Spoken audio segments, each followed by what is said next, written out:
Saudara, silahkan tonton videonya sampai habis. Jangan lupa like, subscribe, comment, and share. Itu tidak akan merugikan Anda dan justru akan menambah pahala dan kebaikan bagi Anda. Semangat berbagi. Al-Fatihah untuk penyembuhan. Boleh dalam hadisnya begitu. Tapi tetap kita bagaimana bisa meluruskan tauhidnya, bahwa apa yang dibaca oleh kita ini adalah ibadah semata-mata kepada Allah Subhanahu wa taala. Lalu hati kita berdoa, ya Allah, sembuhkanlah dia, ya Allah. Ya Allah, hijaukan dia dari godaan setan, ya Allah. Supaya apa? Bahwa sang penyembuh adalah Allah Subhanahu wa taala. Bukan Al-Fatihah yang menyembuhkan, tapi Allah yang menyembuhkan. Jadi makanya kalau kita berdoa ke Allah, membaca doa ini, bukan doa ininya. Doa ini sebagai ibadah kita kepada Allah. Maka niatkan karena Allah, dan yang menyembuhkan adalah Allah Subhanahu wa taala. Para jamaah yang dimuliakan oleh Allah, lalu Abu Hurairah meriwayatkan bahwa Nabi bersabda, inna suratun fil Quran salasuna ayatan. Sesungguhnya di dalam Al-Quran ini ada satu surat yang jumlahnya 30 ayat. Syafaat li sahibiha, akan memberikan syafaat bagi pembacanya. Li sahibiha, bagi sahibnya. Sahib itu kalau bahasa kita teman akrab. Sahib. Dalam bahasa agama, sahib itu ada dua langkah. Sahib yang disebut sahib. Ente sahib. Jadi kalau ada nabi, sahabat, maka sahabat itu punya dua hal. Yang pertama muqarabah. Yang kedua muqaranah. Jadi sahabat disebut sahabat itu karena dia muqarabah, berusaha untuk mendekati Rasulullah sallallahu alaihi wasallam. Yang kedua muqaranah, berusaha menjiplak, memfotokopi amalan Rasulullah. Itu disebut sahabat. Maka iqra'ul Qur'an fa innahu ya'ti yaumal qiyamah syafi'an li ashabi. Bacalah oleh kalian Al-Qur'an. Sesungguhnya Al-Qur'an yang kau baca itu kelak pada hari kiamat akan memberikan syafaat li ashabi, kepada sahabat-sahabatnya. Bukan li qari'i. Termasuk syafaat li sahibiha, memberikan syafaat kepada sahibnya. Siapa sahib surat Al-Mulk?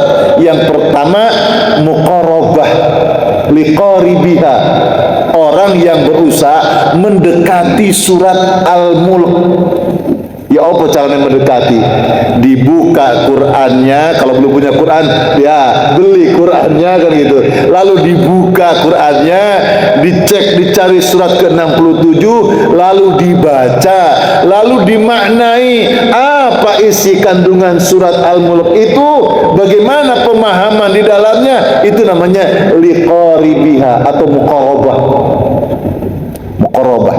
Jadi kalau panjenengan, saya pengen kenal sama Gus ini, sama Kiai ini, orang hebat, orang baik, sepertinya dia orang yang begitu luar biasa keikhlasannya, saya pengen dekat dengan beliaunya. Caranya apa? Ditanya, dicari namanya siapa, putra siapa, keturunnya apa, alamatnya di mana, standby di rumahnya jam berapa, lalu kita datang ke sana, lalu kita bisa bercakap-cakap di sana. Itu namanya muqarabah. Yang kedua muqaranah. Muqaranah itu berusaha menjiplak, mengaktualisasi, meniru.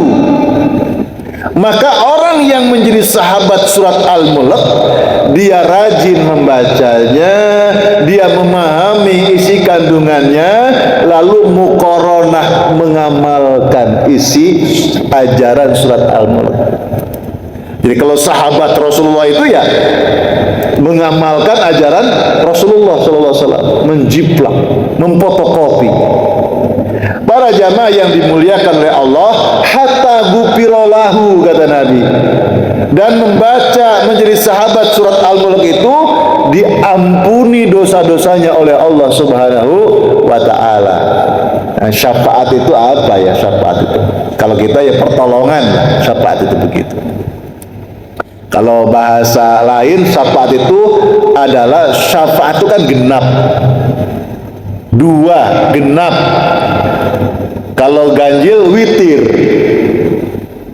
Nah, kita ganjil sendirian mau menghadap Bupati Sidoarjo misalkan. Oh, saya mau menghadap Bupati Sidoarjo kapan? Hari ini. Memang kamu kenal? Oh, saya kenal banget. Pertanyaan berikut, beliau kenal kamu? Enggak tahu. Nah, itu repot. Repot. Bagaimana beliau akan punya waktu menerima kita untuk datang? Maka kadang-kadang butuh syafaat. Siapa syafaatnya? Orang yang terdekatnya. Siapa? Ya keluarganya, atau mungkin staf yang menjadikan kecintaannya. Nah, kita harus dekat dengan dia dulu. Pak, saya pengen ketemu beliau, pengen menghadap, bagaimana ya? Oh, besok saya tunggu di sana, saya antar. Nah, tadinya sendirian tidak pede atau tidak mungkin bisa diterima di sana, lalu ada yang mendampingi. Tadinya sendirian jadi berdua, itu namanya syafaat. Syafaat. Jadi ya boleh saja sendiri, bisa diterima atau tidak kan gitu. Pede banget gitu kan. Tapi kita butuh syafaat. Salah satu di antara yang akan memberikan syafaat bagi sahib surat Al-Mulk. Rajin membaca surat Al-Mulk. Dibaca terjemahannya, oh isinya ini, lalu diamalkan dalam perbuatan sehari-hari. Para jamaah yang dimuliakan oleh Allah Subhanahu wa taala, lalu riwayat yang lain, riwayat At-Tabrani, suratum minal Qur'an ma hiya illa salasuna ayatan. Satu surat di dalam Al-Quran itulah 30 ayat, khasamat an sahibiha, dapat membela sahibnya, hatta adkhalatul jannah, sampai dia dimasukkan dalam surga Allah Subhanahu wa taala. Itu disebut dengan al-mani'ah, mencegah dari azab kubur, bahkan mencegah dari siksa neraka. Lalu an-munjiyah, menyelamatkannya dia, adkhalatul jannah, memasukkan dalam surga Allah Subhanahu wa taala. Wa hiya suratun tabarak, itulah surat Al-Mulk. Tabarakalladzi biyadihil mulk wa huwa ala kulli syai'in qadir. Pun apa ya? Boleh sesekali Pak, misalkan habis, kalau hari Jumat, habis zikir, habis sholat subuh, habis zikir, sama-sama baca surat Al-Mulk. Ya mungkin sebulan sekali, tidak apa-apa. Nanti ada pertanyaan, apakah ada ajarannya Rasulullah? Contohnya repot kalau sudah begitu. Kita ini sudah jelas dalilnya ada. Cara mengamalkannya momentum saja. Sak sempat kita, syukur-syukur kita diberikan, disempatkan oleh Allah Subhanahu wa taala. Para jamaah yang dimuliakan Allah Subhanahu wa taala, jadi keutamaan surat Al-Mulk itu ya banyak sekali. Yang pertama tadi akan memberikan keselamatan dari azab kubur. Yang kedua akan mendapatkan syafaat, diampuni dosa-dosa, diselamatkan dan dimasukkan dalam surga Allah Subhanahu wa taala. Mari kita masuk kepada session, walaupun mungkin kita tidak akan hanya mungkin 1 atau 2 ayat surat Al-Mulk saja untuk spiritualisasi atau memberikan spirit semangat bagi kita semua di dalam melakukan amal-amal soleh kita. A'udzu billahi minasy syaithanir rajim.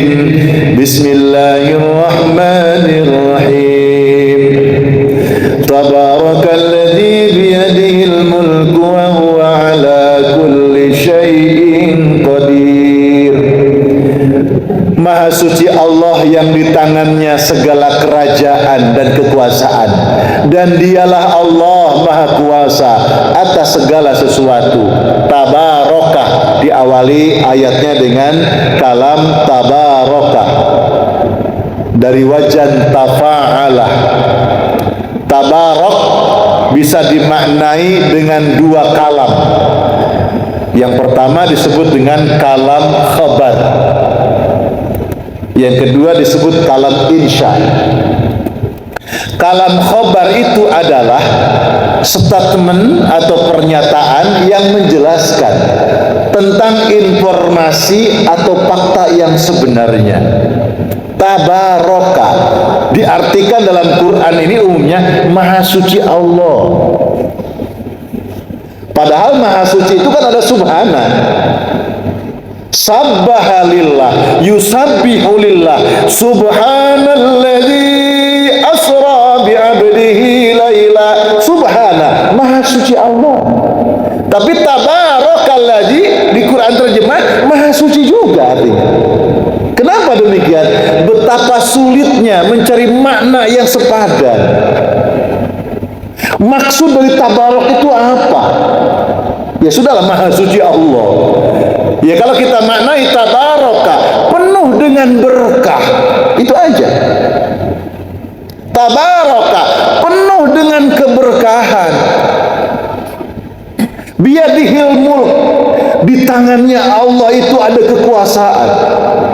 Ya, nanti kita maknai berikut. Tabaraka, Allah itu Maha Suci, Allah itu Maha berkah. Iya, itu namanya pernyataan dari Allah. Informasi yang datangnya dari langit bahwa Allah itu Maha berkah, Allah Maha Suci, Allah Maha Kuasa. Itu adalah kalam khobar namanya.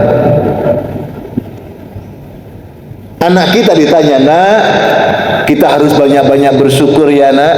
Dengan baca apa nak ungkapan syukur? Alhamdulillah ayah, alhamdulillah ibu, alhamdulillahi rabbil alamin. Bapak ibu ketika melakukan sesuatu alhamdulillah, itu bahwa kalimat itu datangnya dari Allah. Itu disebut kalam khobar. Tapi ada tujuan lain yang mesti kita hunjamkan dalam diri kita. Apa? Kalam insya. Kalam insya. Apa itu? Statement, pernyataan yang menjelaskan tentang emosi kita. Ungkapan syukur dalam hati kita terhadap apa yang kita lakukan. Itu kalam insya.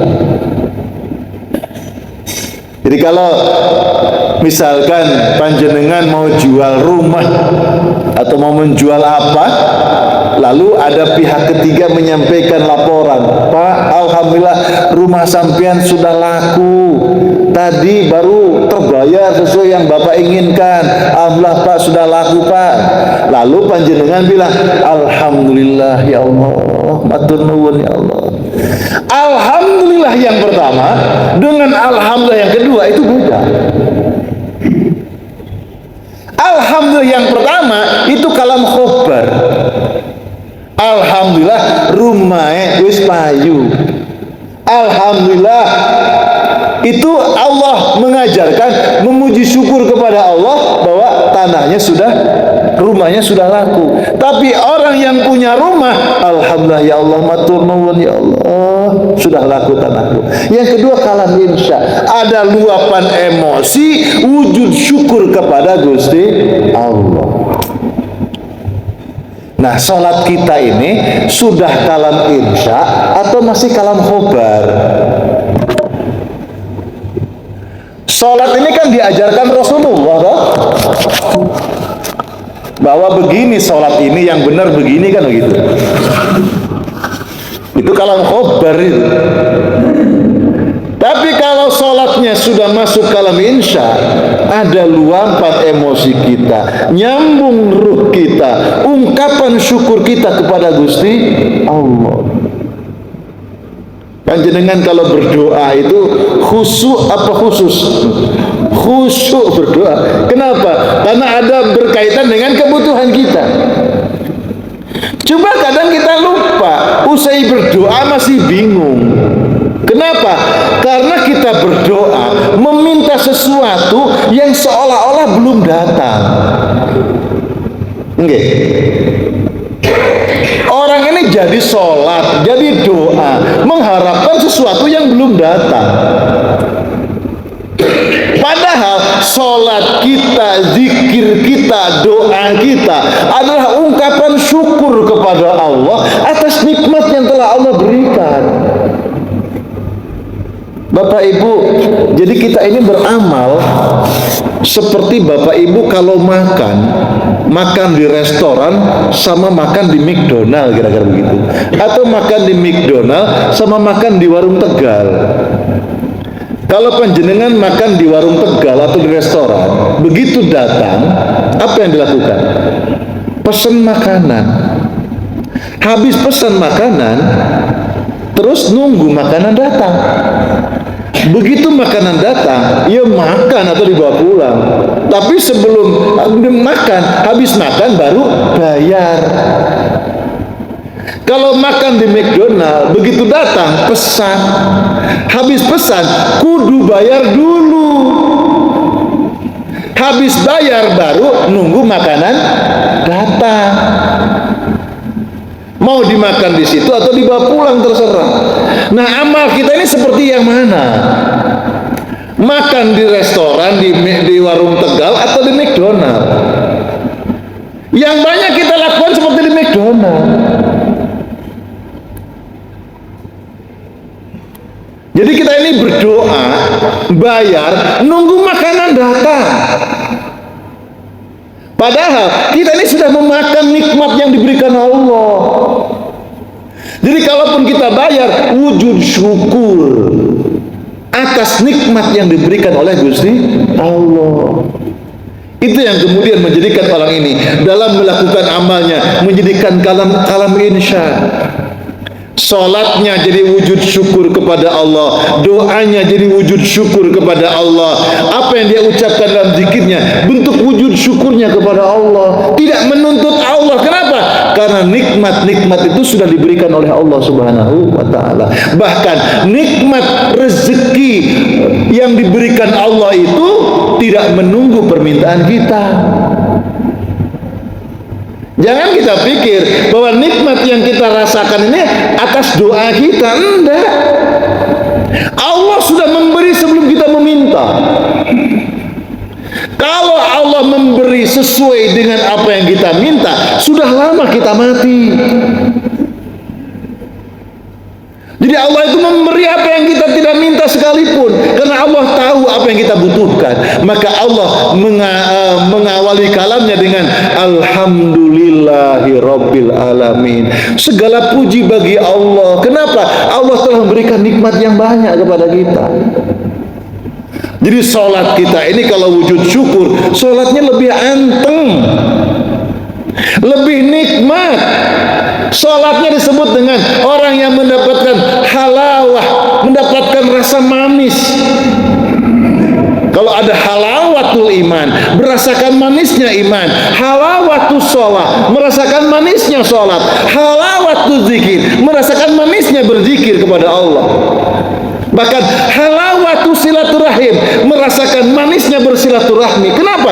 Karena semua ini anugerah yang diberikan Allah Subhanahu wa ta'ala. Kita dipertemukan dengan siapa, dalam kondisi apa, semua itu adalah takdir Allah.